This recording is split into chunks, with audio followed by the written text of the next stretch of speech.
There we go. Well, 7:30, I'll call this meeting to order. Thank everybody for being here. We'll start with the roll call. Can you just start with? Wait, Ryanwitz and Mark Blackwood. Sid Blodgett. David Moore. Aaron Farbo. Joe Palolic. John Day. Anybody online? And Joseph Adeletta was gonna try to be online, but I think he was in an airplane. Designation of alternatives.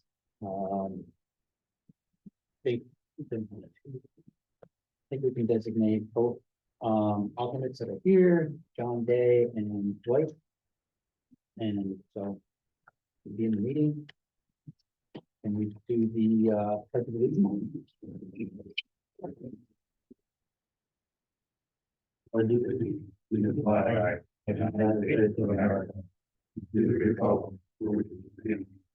nation, under God, indivisible, with liberty and justice.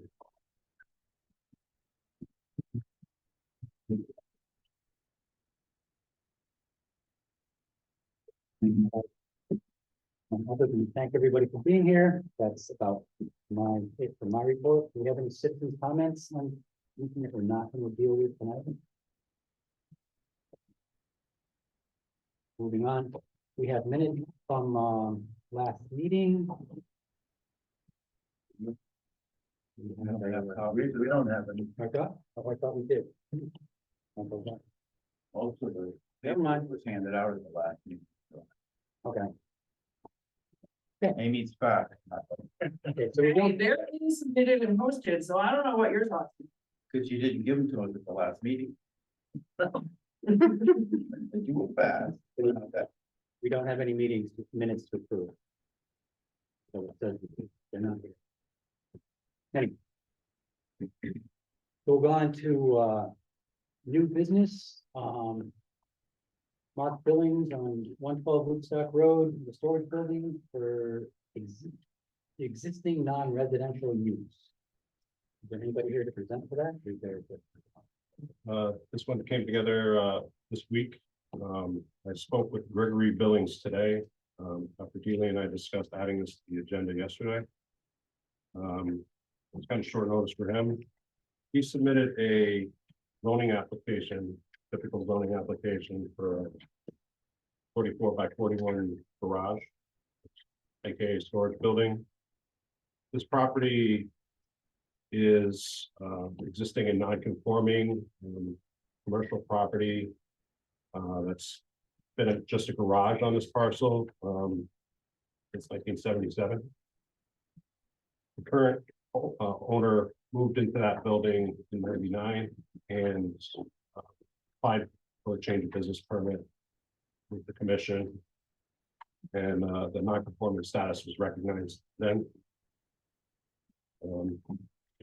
So in the newest, thickest packet, item one here is he's sought health department approval. There's a marked up site plan on the second page of that depicting the location of the 44 by 41 that he proposes. There's a Google Street View kind of the current.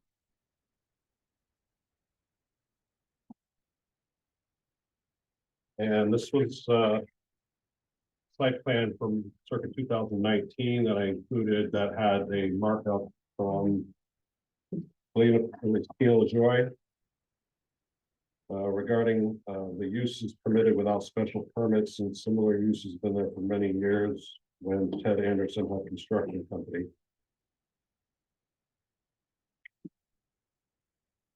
They tried submitting this last year, similar, and it really didn't get far because it kind of looked like it might require, would require a special permit.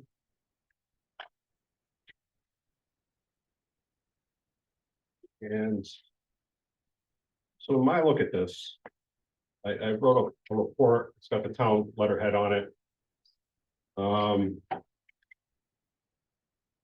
This has been the site has just had this garage on it for a while, and its only use since its inception has been for storage. And it's kind of, you could almost say a modest storage building currently.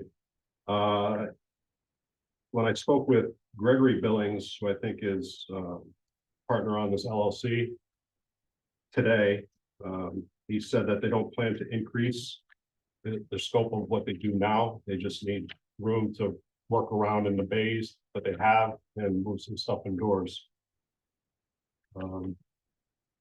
So Delia and I bounced this back and forth a little bit. There's a couple ways to look at it. Similar to Mama Natalia's request for a deck and the formalization of the parking area. We didn't require a special permit modification for that because it really didn't radically change what they were doing there. Here, no special permit exists to modify. In the strict sense, non-conforming use can't be expanded. And I think our zoning regs kind of give us wiggle room with this. Let's change to a conforming use, provided a zoning permit or special permit has been issued for such a change. I personally, I can advocate both sides, but I think this doesn't really meet the level of what we require, what we generally issue special permits for. New businesses, new footprint, new warehouse, new larger structures than 44 by 41. I believe a non-residential zoning application might be appropriate. There's a marginal lot coverage increase with this proposed building. It's quite a distance, I think about 300 feet. I measured with our GIS from the pond that's partially on this property. And the applicant doesn't propose or project an increase in their production or scope of their current operation. So I feel this falls in line sort of how the commission looked at this in 2019 when the new business came in there. Hey, this property has been used as storage for a long time. Keep using it as storage. This is a new application to me generally, so I don't really know what goes on there. If any other members of the commission have other insight about that property and would like to discuss this further, I'm kind of looking for what kind of permitting track would you like this to go down? Similar to Mama Natalia, or special permit? Well, it's right in my neighborhood, and the building just use it. They have a business installing sport equipment in schools. And they're there in the morning and they're there in the evening when they load up and when they load out. Not traffic intense. I don't have a problem with it going in. The building is going to be set farther back and away from where everything else is. And it's just a storage building. There's no, I don't see any septic or water or anything like that. I personally don't have a problem with it. I don't know if anybody else is familiar with the area. See, that's right down the road for you. Do you have any input on that? Not specifically, but just kind of a general question for Dan or Julia. So let's just forget about the current owners. Let's say they sell it, new business moves in, exact same business, same footprint, and they do decide to expand. I mean, what triggers an expansion? Like what qualifies an expansion in this planning and zoning world? I don't know if we necessarily have a metric. I know there's a non-conformity section that speaks to this a little bit, but not to the, I think it's residential. I think it's one of those, when you see it. The commission listened to the change of business proposal that came through the last time. And I mean, they voted the way that it was kind of similar. I think a change of business probably should have, if they're proposing anything different than a like with like, we'll have to go back to the commission to. Yeah, right. I was just more curious about the expansion of either by the Billings or by a future owner. Um, I'll, research that if. Yeah. And again, it's more of a, not a theoretical question, but it's not really applicable, because they're proposing no expansion, but that's got me thinking about, well, what is the expansion and how does the commission deal with it at that point? Aside from that, I agree, it's a good location for it, it's behind the existing buildings off the road.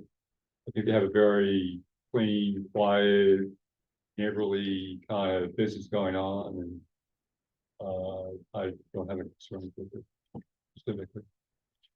Dr. Blaine, I didn't have a chance to research the property through the assessor's records, but what I could find, and what Dan had shown me, if they're currently storing the same stuff outside and they just put the same stuff under a roof, I don't think that's expanding the business.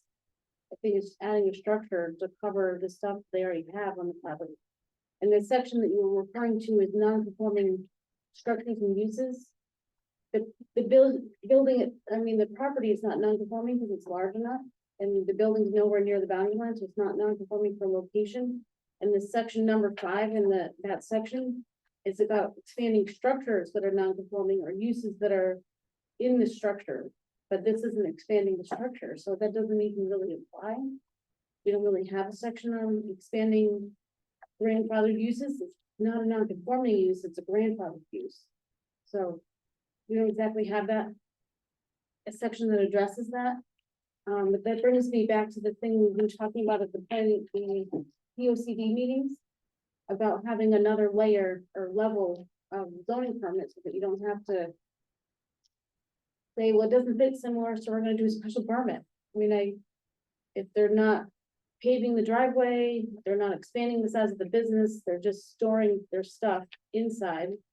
So maybe it doesn't get ruined by the weather or something. I don't think that's an expansion of the business.